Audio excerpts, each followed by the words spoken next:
Big ball, fat, making my end. Fucking big killer, hot.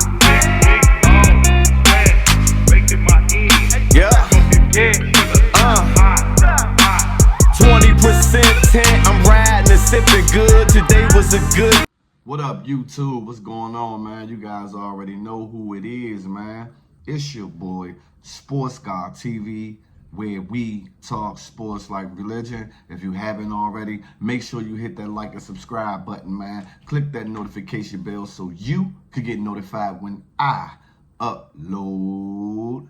Share the content, jump in the comments. Let's get it cracking. And new WBC Junior Welterweight Champion of the World, Devin, the Dream, Haney. Man, oh man, what a masterful performance by Devin, the Dream, Haney, as he destroyed Regis PROGRAIS, man. I mean, totally dominant performance by Devin Haney. He looked really, really good for his first fight at 140. Devin looked bigger. Devin looked stronger and more confident. Devin said he was struggling to make the weight at 135, that he was pretty much draining himself and being depleted of, the nutritions and everything that it takes to go into big fights, and he still was performing at a high level. Being at 140, he looked more complete. He didn't look depleted. Man, he sat down on a lot of his shots. He looked and appeared to obviously have power. Man, he embarrassed Regis PROGRAIS. Now, my previous video, I titled it, PROGRAIS Could Knock Out Devin Haney. I also said in that video that Devin Haney would win the fight because his skills are levels above Regis PROGRAIS. But if Devin want to get into a slugfest with Regis, it could create some problems. Here's the smart thing that Devin Haney and his team did to Regis PROGRAIS. They took away that left hand. Devin circled PROGRAIS to the right to nullify that left hand. I could hear Regis' corner telling him to circle Devin to the right, so because they already seen what Devin was doing. Devin engaged actually in times in the fight and stood right. Devin did not really run around. He sat down, he stood in front of him. He was quicker than Regis. It's like he's seen almost every punch coming. I mean, the man hit the man 39 times in a 12-round championship fight. Can you believe that? Can you guys believe that? 12 rounds, 36 minutes, okay? You only hit your opponent 39 times, but you threw 363 punches. Doesn't add up. The math doesn't seem right, right? Devin Haney was quick, man. He used his range and distance as well. He slipped a lot of his punches. He countered phenomenally, and he put down Regis PROGRAIS. He hurt Regis PROGRAIS multiple times in the fight. You could see the fatigueness started to settle in on Regis PROGRAIS. You can see his face being battered up throughout the fight, and you see the competitiveness. I can give him that heart-wise. He still was trying to be competitive, even though he was looking silly. But you can also see defeat on his face. When he realized there was nothing he can do versus Devin Haney, and especially after that knockdown. The man said he didn't even know he hit the canvas. I thought that was funny when I listened to the post conference, man. Devin Haney just displayed pure dominance, man. And now you have to consider Devin Haney, man, as being a top pound for pound fighter. I mean, like I also said in the video, man, he has the better resume and has taken the most risk out of the top names that was once, I mean, they are at 135, like Tank Davis, Shakur Stevenson, shit. Now they want to throw Ryan Garcia in there.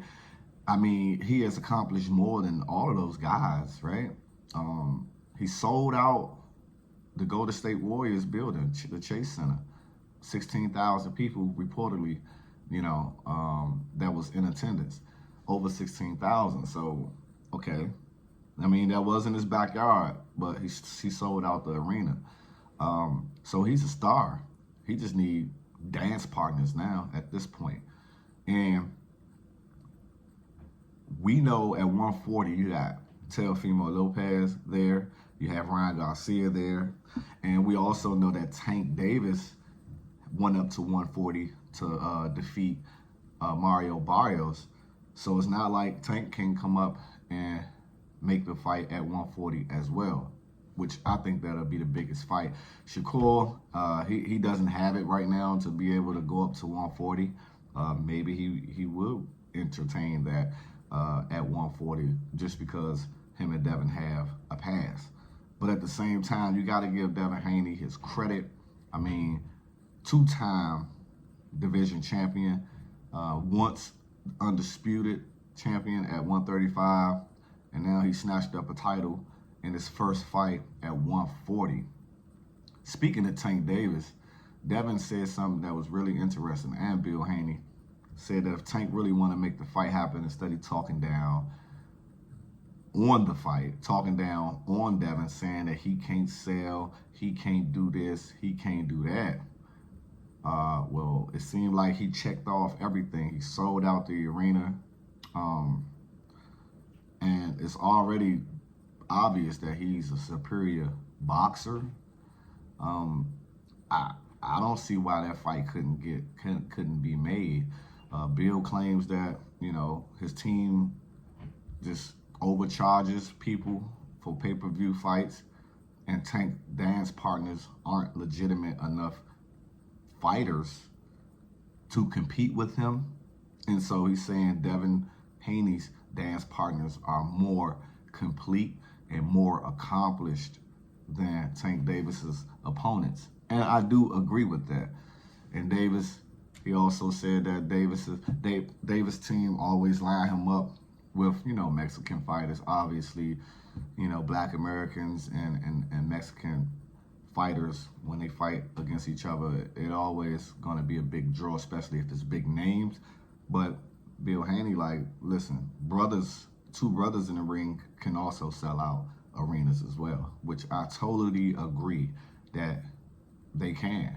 If the fight is prominent enough, they can definitely sell out an arena, and pay-per-view sales will go skyrocket. You understand? And Devin has put himself in a position to be able to, whomever his dance partner is, especially if it's those names that I just named, that it's going to sell out. If Tank Davis and his team feel like that they can beat Devin Haney, I would love to see that fight happen. In fact, the only person that I can see beating Devin Haney is Tank Davis when it comes from the 135 to 140.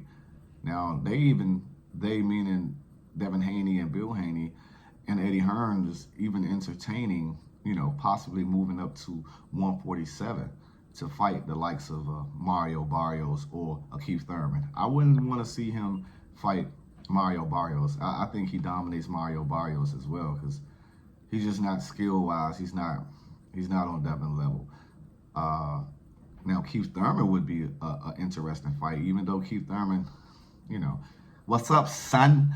You know what I'm saying? Son, go ahead and make the paperwork. Get the paperwork ready, son. I'm ready to get in the ring and knock somebody out, son. Even though he's been away from the game with the layoffs, I believe that it would be a more better fight because Keith Thurman has boxing skills and he has power as well.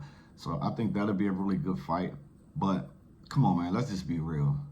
The fight that needs to be made is Devin the Dream Haney and Tank Davis, 140, for the title. That fight would do numbers. You know, it's time for the best to fight the best.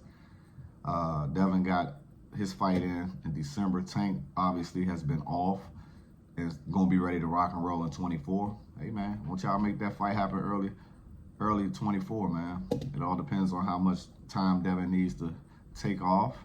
But at the same time, that'll be a fight. And Teofimo Lopez. I mean, Lopez has boxing skills as well. He has a lot of power. I think that'll be a phenomenal fight. I don't want to see him fight Ryan Garcia. Ryan Garcia, that shoulder roll he was trying to do using his last fight, it's not working against Devin Haney. Devin Haney, skill-wise, he's levels above Ryan Garcia as well. Please, don't put him in the ring around. Yes, it will make a lot of money, but competitive-wise, he dominates Ryan Garcia in my eyes. Once again, man, shout out to Devin Haney. He's definitely moved up on my pound-for-pound list. And when I make a video on that, you'll see where he land, man. What you guys' thoughts on the morning after of Devin Haney's performance? You guys already know who it is. It's your boy, Sports God TV, where we talk sports like religion. And I'm out. Until the next time.